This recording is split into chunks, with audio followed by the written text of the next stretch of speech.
Bienvenue sur Ici Éco. Les avocats de 11 banques libanaises ont déposé le 6 septembre un mémorandum dans lequel ils réclament au ministère des Finances d'obliger l'État libanais à verser immédiatement à la Banque du Liban les sommes qu'il lui doit. Ces banques entreprennent cette action puisqu'elles sont créancières de la Banque du Liban et sont lésées par son incapacité à exiger le remboursement des dettes de l'État libanais. 11 banques, à savoir par ordre alphabétique, la Banque libano-suisse, la Banque libano-française, la Banque du Crédit libanais, Banque Med, Biblos Bank, Bank of Beirut, BBAC, Banque Audi, Blanc Bank, França Bank et SGBL ont souligné le préjudice subi comme prêteur de la BDL, du fait que celle-ci n'a pas réclamé à l'État le remboursement des montants qu'elle lui a prêtés. Les 11 banques ont aussi réclamé que l'État couvre toutes les pertes reflétées dans le bilan de la Banque centrale sur base du rapport d'Alvarez.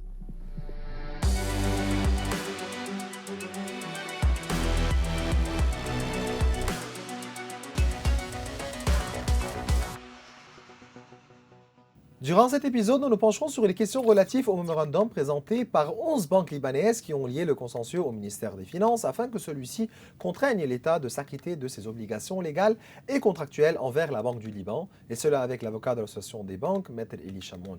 Maître Chamoun, c'est un plaisir de vous avoir avec nous aujourd'hui. Le plaisir est pour moi. Donc merci. voilà, nous allons commencer directement par l'affaire de ce mémorandum. Expliquez-nous les circonstances de ce mémorandum. Ça veut dire quoi, 11 banques libanaises liant le consensus? Ça veut dire quoi, le contentieux? Écoutez, comme vous le savez, récemment, nous avons assisté à la publication de deux rapports très importants. Le premier rapport est le rapport de Oliver Wyman, qui est un rapport à aspect comptable, aspect audit, qui a revu un peu les comptes de la Banque du Liban. Et ce rapport a clairement démontré que les bilans de la Banque du Liban étaient des bilans qui n'étaient pas exacts.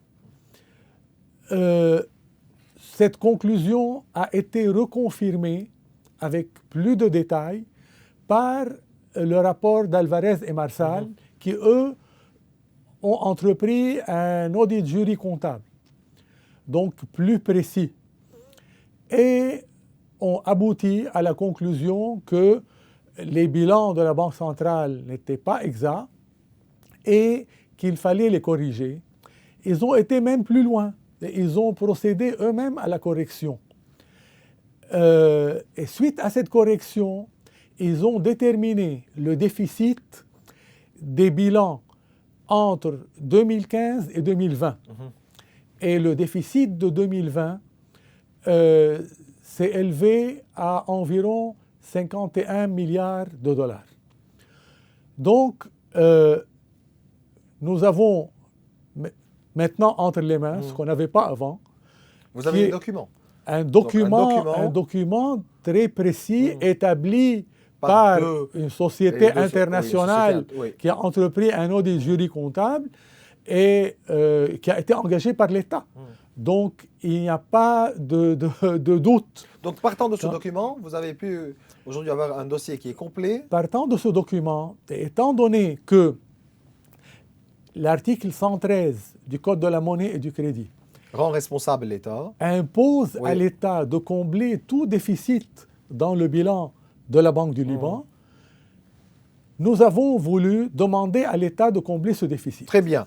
Mais oui, d'accord, ça c'est clair. Oui. Donc juste pour dire que la partie que vous, des banques, ou bien ces 11 banques, ont demandé à l'État libanais, premièrement, de rembourser sa dette envers la Banque du Liban qui s'élève à... La dette, c'est autre chose. Oui, on part de... Juste parce qu'il y avait 3 points nécessaires. Oui. Ou bien, donc nous avons commencé par le déficit.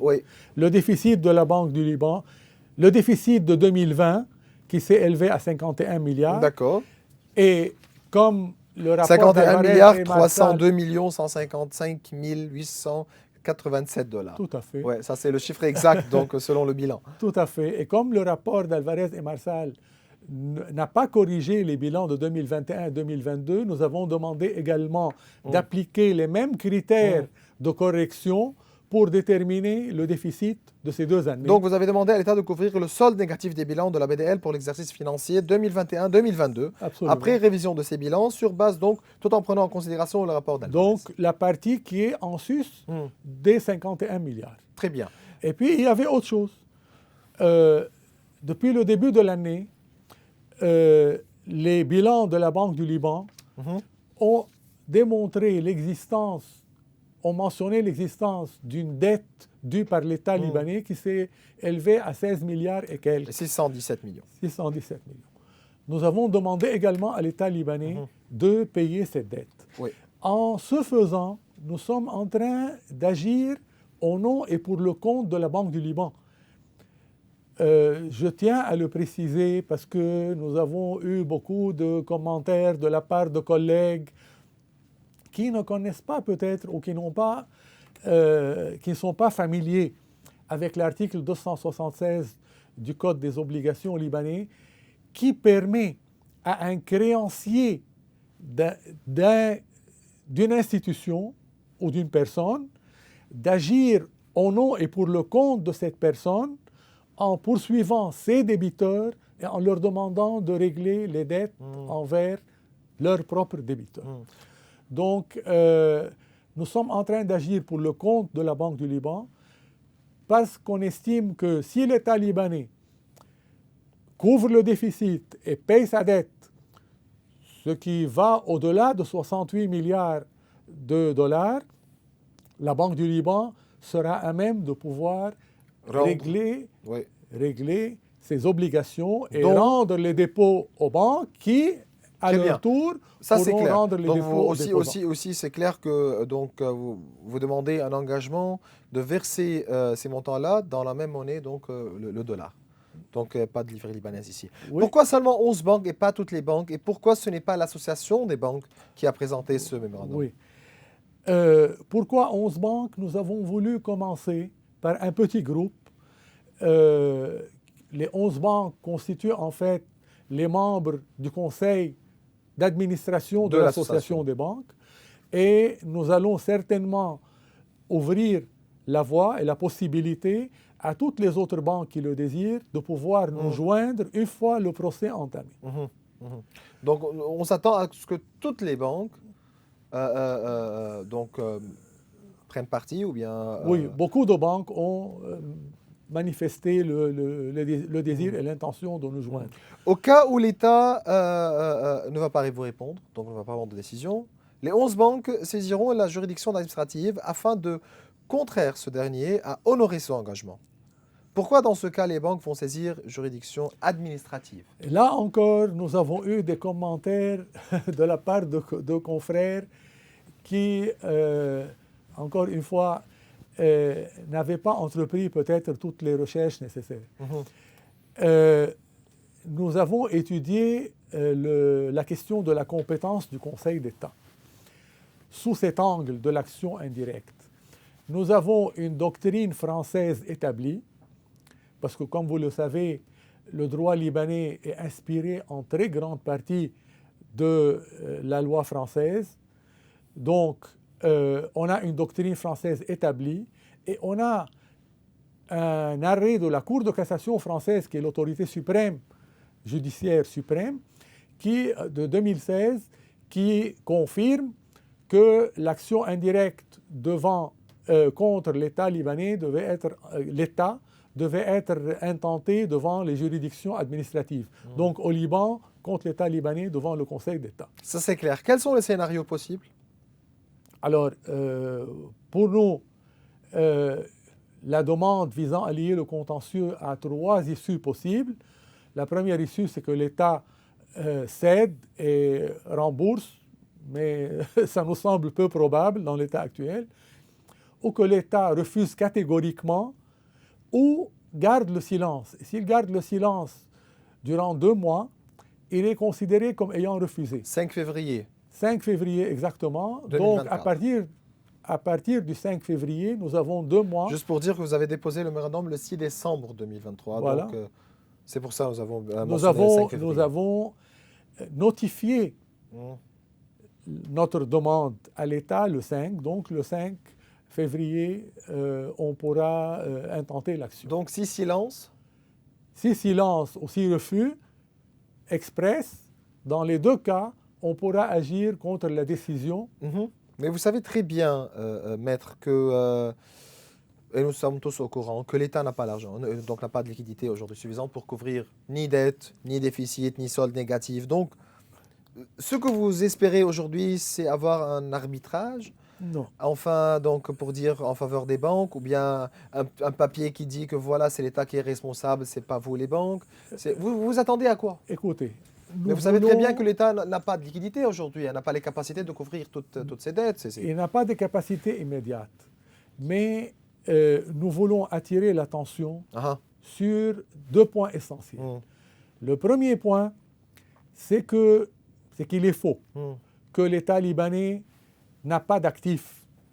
hum. L'État libanais a beaucoup d'actifs. Maintenant, il n'arrive pas à bien les exploiter. Malheureusement, comme le disait le patriarche maronite, l'État n'est pas en faillite, l'État est volé. Donc, on a un problème de liquidité et non pas de solvabilité. Absolument. On n'a pas de problème de solvabilité. Il y a pas seulement la propriété foncière, parce que nous avons lu aussi dans les rapports qu'il y a eu un inventaire des biens-fonds de l'État et on a multiplié la superficie totale par un prix moyen du mètre. C'est ridicule. Ce n'est pas comme ça qu'on envisage les propriétés de l'État. L'État a la capacité d'exploiter ses propriétés. Mais ça, c'est à long terme. À long terme. Au court terme? À long terme. Deuxièmement, l'État peut améliorer la gestion de ses services, surtout les services industriels et commerciaux, c'est-à-dire surtout les ressources comme les télécommunications, comme l'eau, comme l'électricité, comme le casino. Mais bien plus que ça, il a un pouvoir de signature. Et le pouvoir de signature, pour nous, est très important parce qu'il permet à l'État, en accordant des permis, d'obtenir des ressources, d'obtenir des redevances. Donc là encore, on améliore la liquidité de l'État. Maintenant, tout cela n'est pas à court terme. Nous en sommes conscients. Ça doit faire partie d'un plan de relance. Exactement.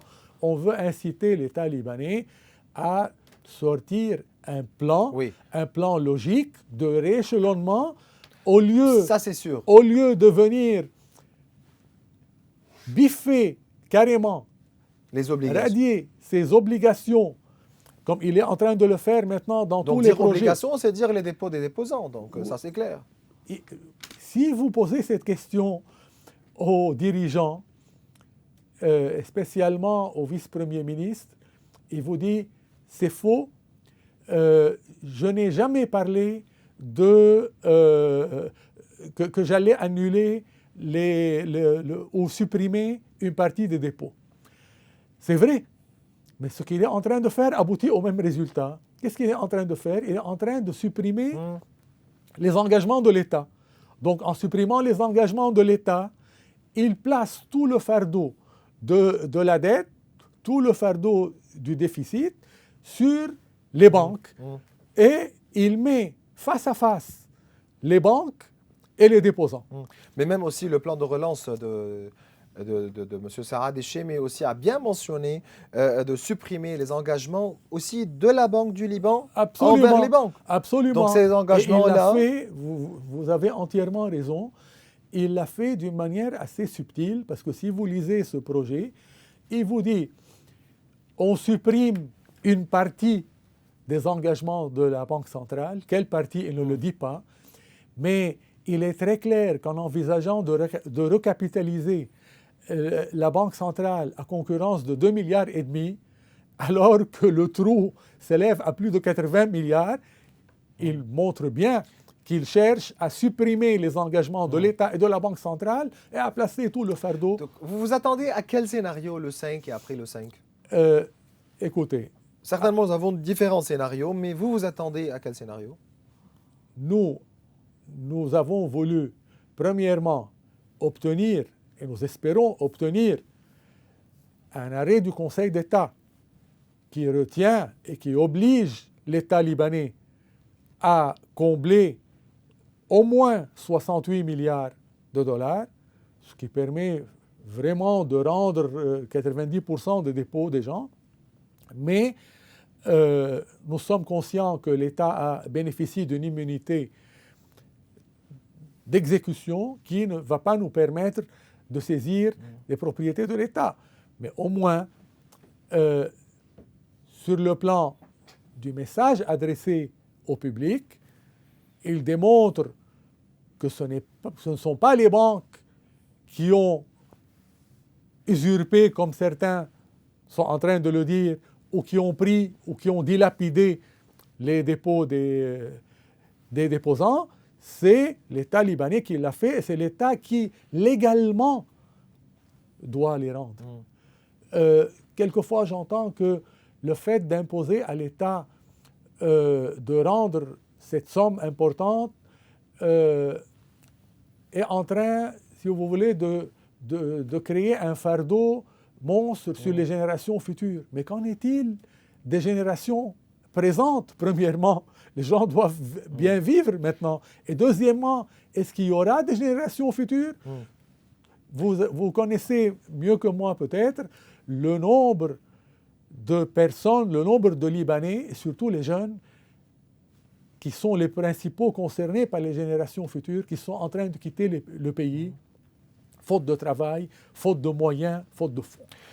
Vous avez bien mentionné aussi l'idée que c'est impossible de saisir des biens de l'État parce que l'État profite de l'immunité. Oui. Donc, mais ça s'applique aussi au niveau des détenteurs de rebond, ou bien non, c'est différent ici? Écoutez, de l'histoire. je vais expliquer ça avec un peu plus de détails. Oui. On m'a posé déjà cette question, mais faute de temps. Donc Pourquoi ça s'applique ici, ça ne s'applique pas dans ce cas?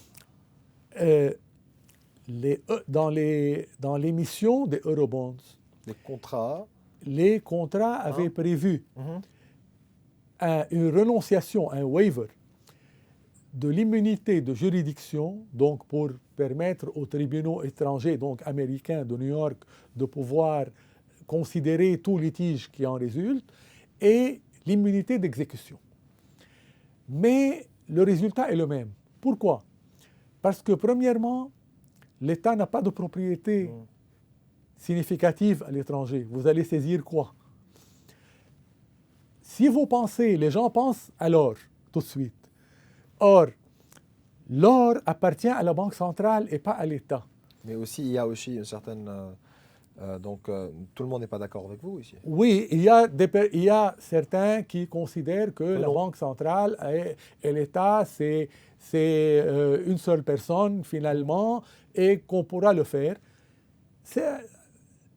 Je voudrais simplement dire que dans le passé, il y a eu une tentative de saisir l'or de la Banque du Liban qui s'est soldée par un refus de la part des juridictions américaines. Ils ont rejeté la demande. Donc, ils considèrent que la Banque du Liban a une personnalité morale indépendante et qu'à ce titre, il ne fallait pas confondre les deux. Donc, c'est pour cela que ma réponse est la même, la conclusion est la même.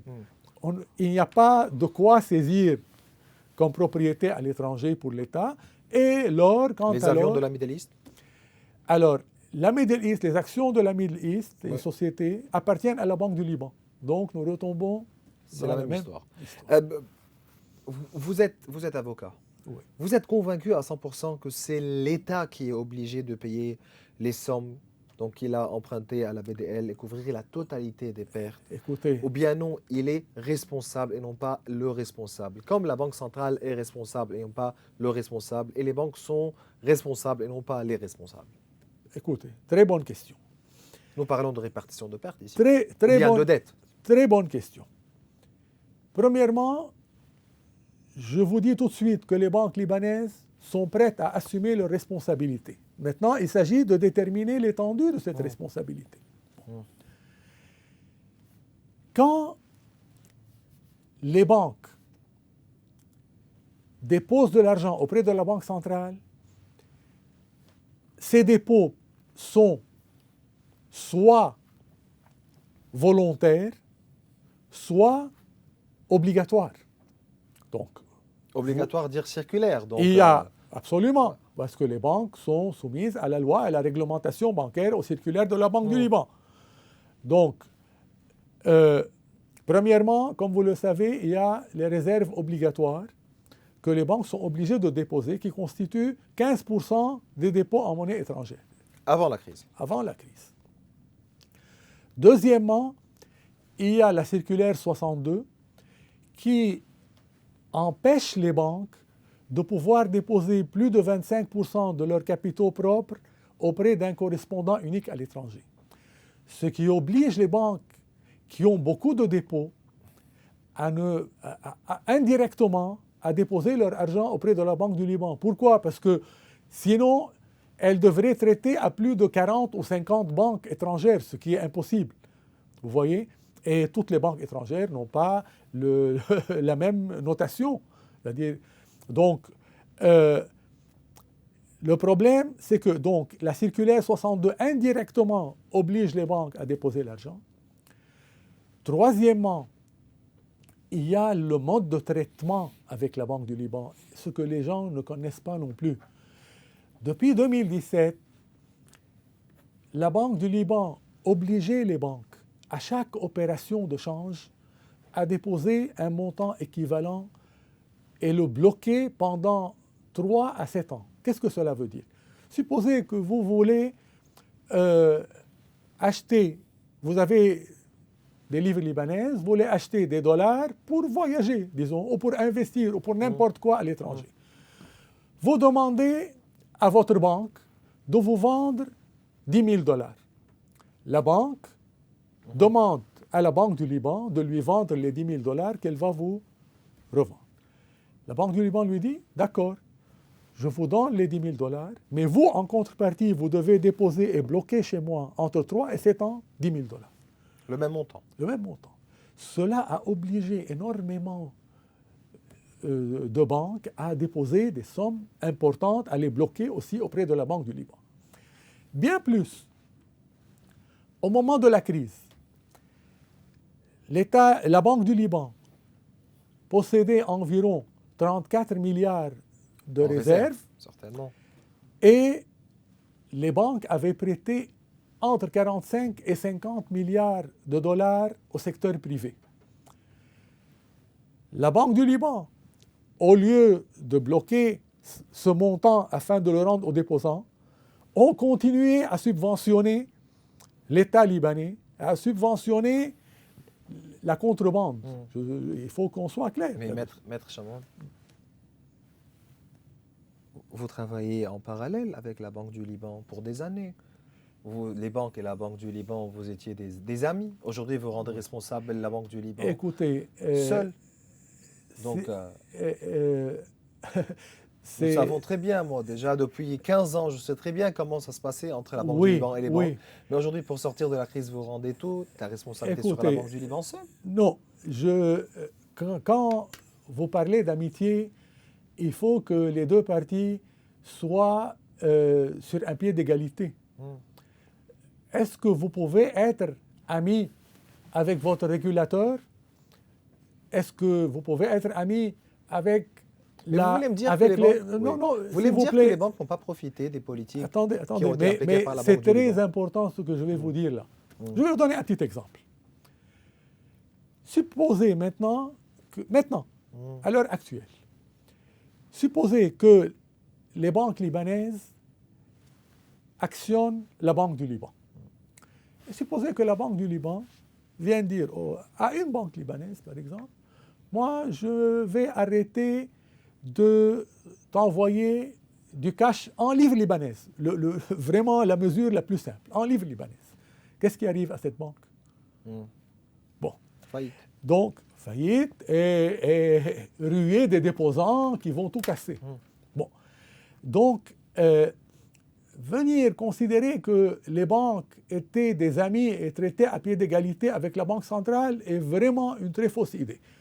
Deuxièmement, si vous voulez parler d'amitié et parler de profit, laissez-moi vous parler un peu de l'ingénierie financière qui est vraiment euh, constitue l'argument numéro un qui est utilisé par les déposants pour Parce dire que selon certains experts, certains Voilà, responsables, voilà. la Banque centrale Laissez-moi a vous bien parler. appliqué ses ingénieries au profit Oui. de certaines banques, parce que certaines banques avaient Oui. des problèmes structurels, des problèmes de liquidité, Vous et savez ce que c'est l'ingénierie? En résumé, parce que vraiment c'est un peu technique et je ne veux pas faire rentrer les déposants surtout qui sont intéressés dans la technique elle-même. Elle a consisté finalement à prendre les dollars des banques et à leur donner en échange des livres libanaises avec un bénéfice important qu'elles ne pouvaient pas distribuer. Et c'est ce que les gens ne connaissent pas et donc ne comprennent pas. vous voulez me dire que les banques n'ont pas profité des ingénieries Pas du financières? tout. Les banques ont profité sur le plan, si vous voulez, de leur ratio. C'est-à-dire que si vous prenez les taux d'adéquation du capital adequacy ratios, non, ça s'est amélioré. Mais est-ce que l'argent est rentré dans les poches des actionnaires des banques? Absolument pas. C'était interdit de les distribuer. Donc, permettez-moi, ni déposants, ni actionnaires, ni banques ont profité des ingénieries financières. Absolument pas. Qui a profité? La Banque du Liban. Parce que la Banque du Liban a, en contrepartie, acquis l'équivalent en dollars, donc en devises, des montants, moins les bénéfices certainement. Donc, une acquisition très importante en dollars qui malheureusement a été utilisée encore une fois pour essayer de subventionner l'État libanais. Passons à la restructuration des banques. Le Oui. Conseil des ministres a décidé de reporter à une séance ultérieure l'examen du projet de restructuration des banques. Non pas que le texte élaboré par le vice-président sortant du Conseil Sarah Déchet nécessite un examen approfondi, mais parce qu'il recèle, semble-t-il, une longue liste de pièges mortels, ce projet de loi. Oui. Vous dites quoi à propos de ce projet présenté par M. Sarah Déchet? Écoutez, ce projet, premièrement, ne doit pas être pris d'une manière isolée. Il doit être étudié avec le projet visant à rééquilibrer le secteur financier. Pourquoi? Parce que le projet visant à rééquilibrer le secteur financier détermine lui-même le montant des pertes et le montant des pertes qui doivent être assumées par les banques. Donc, c'est lui qui détermine si certaines banques peuvent continuer ou certaines banques, ou toutes les banques peut-être, ne seront pas à même de pouvoir continuer. Donc ça, c'est très important à étudier. Deuxième chose, le projet de restructuration est divisé en deux grandes parties. Il y a la première partie qui est un projet général pour l'avenir. C'est-à-dire, il n'a pas à s'appliquer maintenant, il ne règle pas la crise. Et il faut que les gens le comprennent parce qu'ils sont en train de confondre les deux sections du projet. La deuxième section, sur les dispositions exceptionnelles, concerne la crise. Dans ces dispositions, on est en train de demander d'évaluer les banques. Or, vous le savez par vos compétences, que l'évaluation des banques, et surtout des actifs et du passif, de l'actif et du passif de la banque, va dépendre en premier lieu du taux de conversion. Comment convertir? Quel taux de conversion adopter? Bien. Nous parlons de taux de change ici. Taux de change. Oui. Deuxième chose, vous voulez parler des pertes subies. Comment évaluer les eurobonds? Troisième question, et qui est la plus importante, comment évaluer les dépôts des banques auprès de la Banque du Liban? Donc, si vous dites que la Banque du Liban ne va plus avoir d'engagement comme le projet veut le dire, ne va plus avoir d'engagement envers les banques, cela veut dire que tous les dépôts vont être radiés. Ah, donc vous êtes d'accord que de l'avis qui dit que l'effet premier et direct de la proposition Chamy est double. Porter le coût de grâce au secteur bancaire et supprimer les dépôts bancaires. Il s'agit en d'autres termes de remettre les comptes et compteurs à zéro. À zéro, ça Au aurait été dépôt des très bien. déposants C'est pas à zéro. et au profit de 5 nouvelles banques. Ce n'est pas à zéro. Ça aurait été bien à zéro. Quel zéro? C'est un passif de 70 milliards. Un négatif, dans un mois 60. Oui, Donc, quel zéro? mais au profit de 5 banques. Maintenant, il y a une rumeur qui est, vous savez, au Liban. Rumeur ou information Écoutez, presque vraie? quand vous savez très bien, il n'y a pas de fumée sans feu, n'est-ce pas? Aujourd'hui, quand vous entendez une rumeur persistante qu'il y a 5 banques qui vont être distribuées par communauté et par dirigeants, etc., qui sont dans l'attente et qu'il faut donc essayer de liquider ou de provoquer la liquidation de toutes les autres banques actuelles et de supprimer les dépôts des gens, de leur faire assumer à eux et aux banques les pertes, donc c'est très grave. C'est très grave. Eh bien, ce qui est ridicule encore, permettez-moi de le dire, et je l'ai dit déjà aux banques, vous savez ce qui est ridicule dans cette histoire? C'est que l'État libanais considère les banques comme responsables d'avoir cru en l'État libanais. L'État libanais est en train de dire « Vous m'avez cru quand je vous ai dit que j'allais combler le déficit, vous avez tort, vous êtes responsable. » Ce qui est vraiment extrêmement ironique. Vous êtes d'accord avec l'avis qui dit que le plan Saad Hichem ne s'inscrit pas dans le cadre d'un programme de réforme financière clair et réfléchi? C'est soit le fruit d'une ignorance, soit le fait d'un agenda local ou étranger, ou peut-être une combinaison de tout cela. Vous dites quoi? Écoutez, je ne voudrais pas sous-estimer ni M. Saad Hichem, ni l'équipe qui l'aide. Moi, à mon avis, c'est bien intentionnel. Je ne veux pas aussi faire, disons, présumer la bonne ou la mauvaise foi de ces gens. Moi, je vous dis les résultats et je vous laisse à vous le soin d'évaluer. Aujourd'hui, en supprimant les engagements de l'État et de la Banque centrale, l'État libanais est en train de faire assumer aux banques et aux déposants les pertes. Maintenant, je connais bien la réponse qu'on va me faire, mais pourquoi vous dites ça?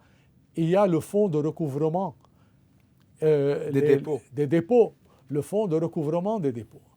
Si vous voyez quelles sont les sources de financement du fonds de recouvrement des dépôts. Nous parlons d'ici des taxes et d'impôts rétroactifs aussi. Vraiment, mais à part ça, c'est un petit montant. Le fonds, comment il va être alimenté? Il faut que l'État libanais dépasse la Suisse pour que le fonds de recouvrement soit alimenté. Parce qu'on vous dit qu'il faut que les bilans de la Banque du Liban, les bilans de l'État libanais deviennent positifs. Pas les bilans, le budget. Parce que malheureusement, encore, il n'y a pas de bilan et on n'arrête pas les comptes pour savoir si ces bilans sont si ces budgets sont en train d'être respectés ou pas. Il faut qu'ils deviennent positifs. Il faut qu'on défalque une partie qui va servir à financer l'aide sociale, etc. Et après, s'il y a quelque chose, il pourra être alimenté par... Mais Maître Chamoun, tout ce qui se passe, tous ces projets de loi, la façon de gérer les choses, la façon de gérer la crise d'une façon catastrophique, par ignorance ou par mauvaise intention? Écoutez, je ne peux pas croire que des gens qui sont des financiers, qui ont travaillé dans les finances pendant des années, qui sont assistés de juristes, soient ignorants. Donc, je vous laisse à vous. Donc, par mauvaise intention.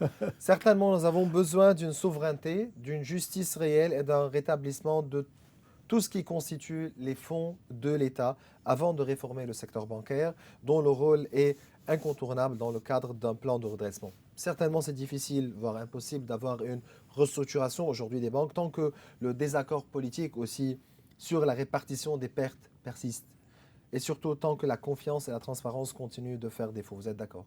Je suis d'accord. Je pense que l'État, s'il voulait faire preuve de réalisme et de bonne foi, viendrait en coordination avec la Banque du Liban et avec les banques, mettre sur pied un système, un plan de rééchelonnement, parce que les Libanais ne sont pas bêtes. Les Libanais savent très bien que l'État libanais n'a pas actuellement les liquidités nécessaires pour combler le déficit. Mais s'il veut être de bonne foi, s'il veut commencer par les réformes, qu'il commence par les réformes visant à augmenter ses capacités de rendre et ses revenus, à ce moment, on pourra parler de possibilités de restitution des dépôts. Maître Elie Chamoun, vous êtes l'avocat de l'Association des banques du Liban. Je vous remercie. Je vous en prie. Toujours un plaisir de vous avoir avec nous. Tout le plaisir est pour moi. Merci. Mes chers téléspectateurs, nous arrivons à la fin de cette émission. Vous pouvez revoir tous nos épisodes sur nos réseaux sociaux. Au revoir.